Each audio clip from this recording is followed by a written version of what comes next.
with our comparison of our inventory evaluation methods in Chapter 6, our third module, our learning objectives, will provide us with this comparison, and we will look at the differences in the ending inventory evaluation and the cost of goods sold. But when we make the comparison, please be aware that there are certain assumptions that we make. And the first one is that we're in a period of rising costs for inventory. And the second assumption is that inventory levels, that is quantities,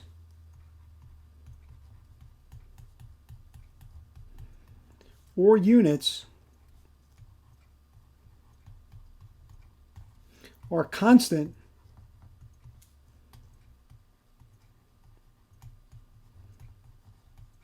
or increasing.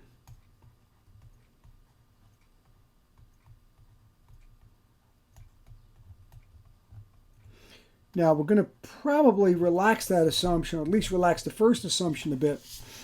And before we get into some of the formal details here, what I'd like to do is go over to the whiteboard and summarize where we've been so far.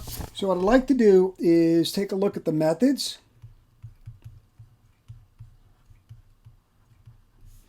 determine their use, and then look at the inventory valuation on the balance sheet,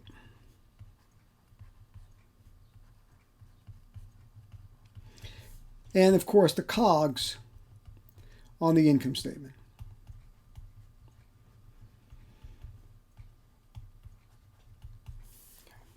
So the methods, again, these are the GAAP cost flow assumptions. No use, I guess, in doing the, or no need, I should say, to do the specific identification. So let's look at the methods, and we'll start again with the first in, first out approach. And we use that when the firm faces rapid style or technological change,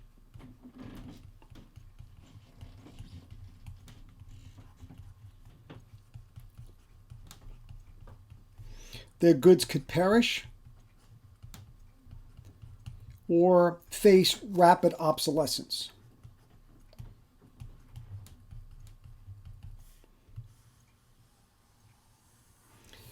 Second method is the average cost, or of course the weighted average cost. And as I explained in a previous module, the weights are the number of units in the purchase. And here we would use the average cost for companies that sell a high volume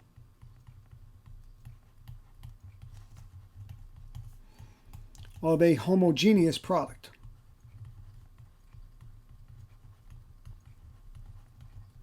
So I said here our example would be fuel or natural gas.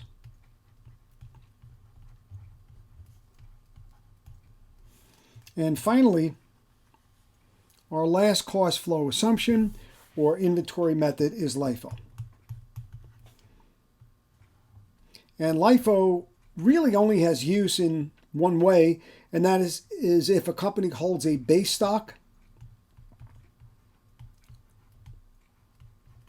And the example I gave you was mining. So let me just move this here. So again, what will happen is that generally you'll have a mineral, let's say gypsum, making wall board for construction, or the sheetrock, Dura-Rock as it's called. As you start to mine the gypsum, you pile it up and it's used from the top. The last goods in are the first ones out as it's being used. So as we use this, so we start using it in operations, and then once we reach a level, we have this base stock that we know that when we reach a certain level, we have to start replenishing and we start to build up the inventory again. So when we have companies like that, and it doesn't necessarily have to be only mining, there are other applications. Sometimes in a warehouse, if you have items that are non-perishable, you may have them in bins or in shelving, and there could be a marker that if you go deep into the shelf, there could be a red card or a card with an orange card, something to get your attention. That means that you have to reorder at that point. So LIFO has some use, but it's somewhat limited. Most companies, cost flow and unit flow would follow a FIFO basis. Again, most companies like fashion or technology would have, or food products, these would face rapid obsolescence because of perishability or the style of technological changes. On the balance sheet, FIFO is going to be the most recent cost.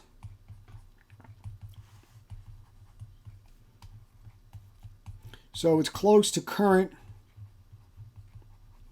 replacement cost.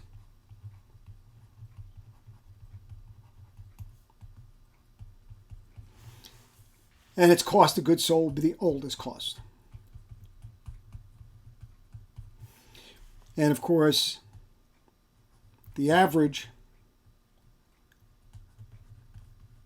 will fall in between the two. And then when we look at our LIFO basis, we know that the ending inventory is the oldest cost. So if we look at the base stock, those units are here in this pile, and the newer units are being placed on top, and then the usage or the consumption is coming off the more recent units. So the oldest cost is in ending inventory, and the most recent cost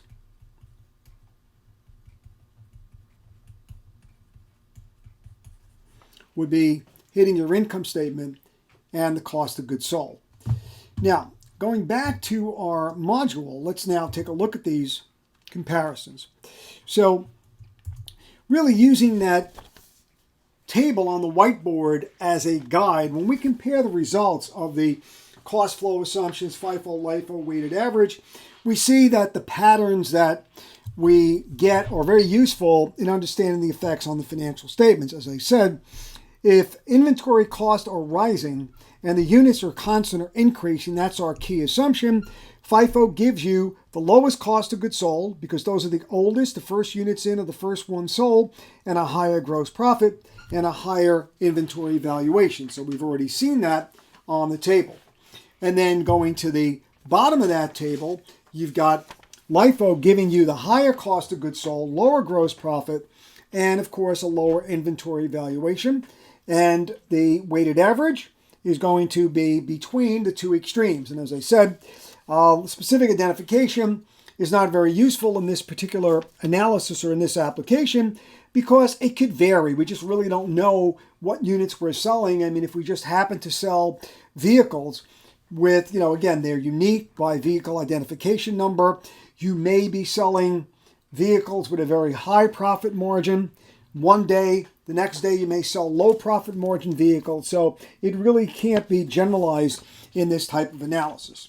Now, looking at the results from our illustration in our prior learning objective, the key three items are here: FIFO, weighted average, and LIFO. So notice, and again, to remind you, the results here are only valid if prices are rising and inventory levels are constant or increasing.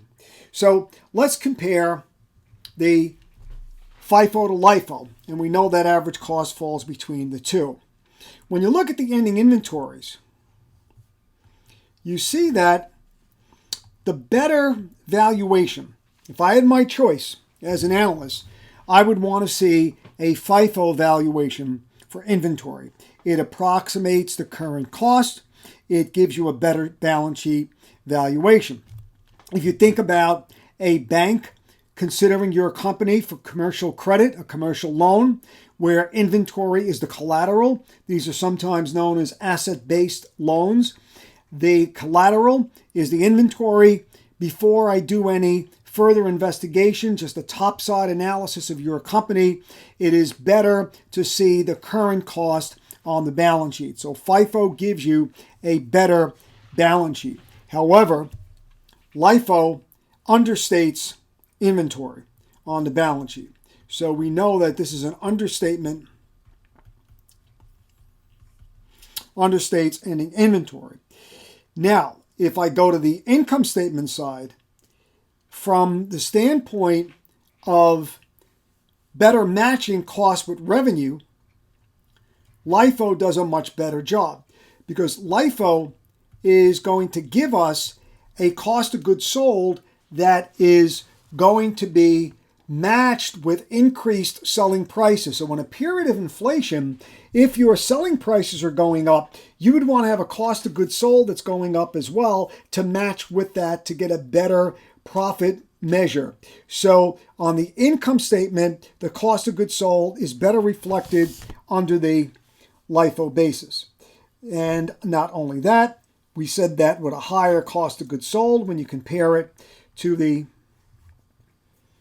FIFO basis, it will give you a higher tax deduction if you are dealing with the LIFO conformity rule. Remember, we said the Internal Revenue Service requires that if you use LIFO for tax, you have to use it on your financial statements, has to be used for book. But please keep in mind, this is an exception rather than the rule. We have two sets of books, so therefore you could have different accounting methods for GAAP or financial reporting than you use on your tax return. Whereas here,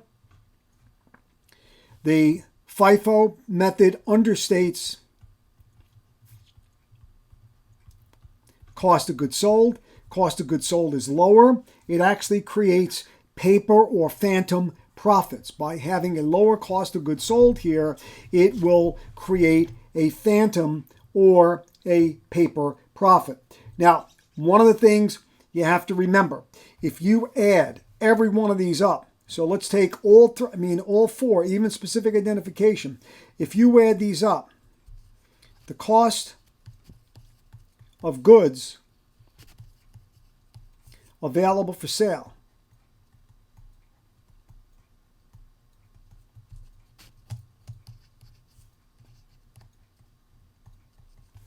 every one of them,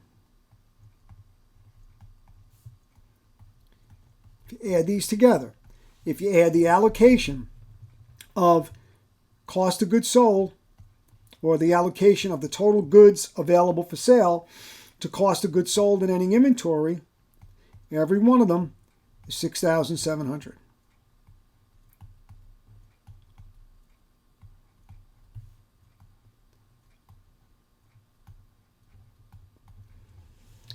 So no matter what method you use, and this is probably one of the most important points that you should take away from this discussion, is that no matter what inventory method you use, the company spends exactly the same amount of money to acquire inventory. The cash flows are identical, ignoring, of course, the tax effect here. You do get some tax benefit if you're using LIFO for tax. Ignoring taxes, pre-tax cash flows are identical. It is purely a cosmetic effect of using these methods. So pre-tax cash flows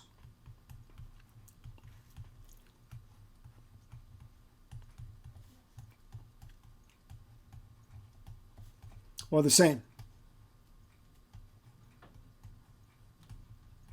under either method. What happens, of course, is that you spend, let's say, a total, forgetting about tax, so before tax, you spend a total of $6,700. The question is, where does that get allocated? Cost of goods sold or ending inventory? And there's generally a trade-off. These are our trade-offs now between a balance sheet objective of better measuring ending inventory and an income statement objective of better matching cost and revenue. So you have to trade off. So FIFO, better values inventory, more properly values inventory, satisfying the balance sheet objective, where on the income statement, you will have an understatement of cost of goods sold. On the other hand, for the income statement objective of properly matching costs with revenue, LIFO does a better job. However, the balance sheet is understated. And this trade-off, there's always going to be a trade-off here. Trade-off is, that's an R, there's a trade-off. And that trade-off is going to be between proper inventory valuation and proper matching of costs and revenue. So there's going to be a trade-off between the proper inventory valuation on the balance sheet and a proper valuation of cost of goods sold on the income statement. If you use FIFO, you get the balance sheet value proper. If you use LIFO, the income statement is properly matching cost with revenue. And this objective, you have two objectives, a balance sheet objective and an income statement objective. Other methods will trade that off, as we'll see. Now, if we assume that sales, and this is an assumption, and of course, if we've been following this Smart Touch example all the way through from the first few modules or the first few chapters, we know that they're selling them for $500 each. Notice that if you sold 14 units, which we assumed in our example, if you remember, we started with 2 units. That was our beginning inventory. We purchased a total of 16 units this year, and we know we had 18 available. And we sold 14, and we had 4 in ending inventory.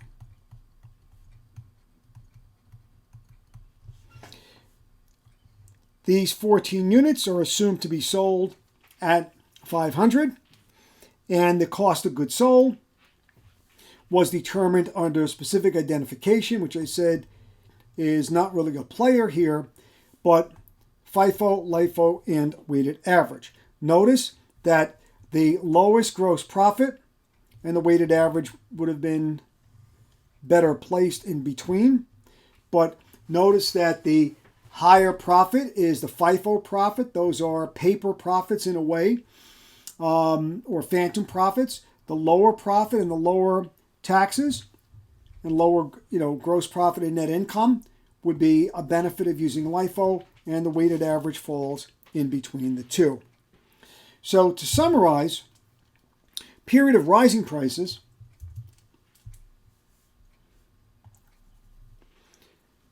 obviously specific identification varies, so it's not really useful for this analysis.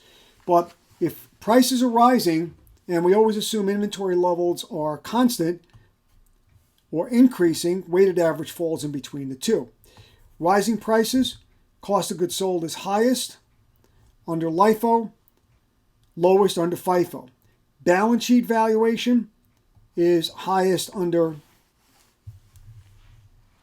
FIFO, lowest under LIFO. So again, we're looking at the objectives being traded off, balance sheet, income statement. Of course, notice that the income will just be the opposite. Obviously, higher the cost of goods sold, the lower the net income. And then, of course, if prices are declining, the table will flip. They'll reverse. So you'd get more cost of goods sold if the first one's in or the first one's out. If prices are falling, then the highest prices are the oldest, or the oldest cost. And therefore, if you use LIFO to value your cost of goods sold, if prices are declining, you'd have lower cost and higher profit. Now, one of the things that you might say, well, why doesn't everybody use LIFO for tax? Well, you have to remember there are certain industries where prices tend to decline. Anything in technology or electronics, I mean, you know yourself, flat screen televisions, when they first are introduced with a new technology, are extremely highly priced and very, very costly to manufacture, and then prices go down. So a company in the electronics area or technology would probably use FIFO for tax, because in a industry with declining unit cost, you'd be better off using the FIFO basis. So just going back to this whiteboard, again, notice that the use of FIFO for companies with rapid technological change, such as technology, smartphones, tablets, it makes lots of sense to use FIFO for taxes. All right, so now when we look at this, make sure you keep in mind the balance sheet and income statement objectives. Remember, you've got this trade-off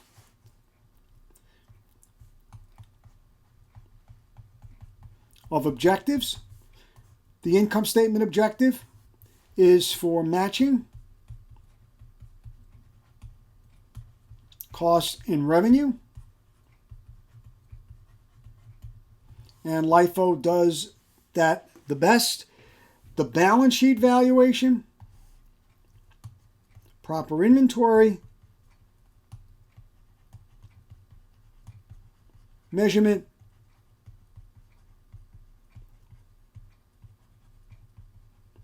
and FIFO does that the best at current replacement cost. Again, if I'm a lender, this is the number I want to see as your collateral.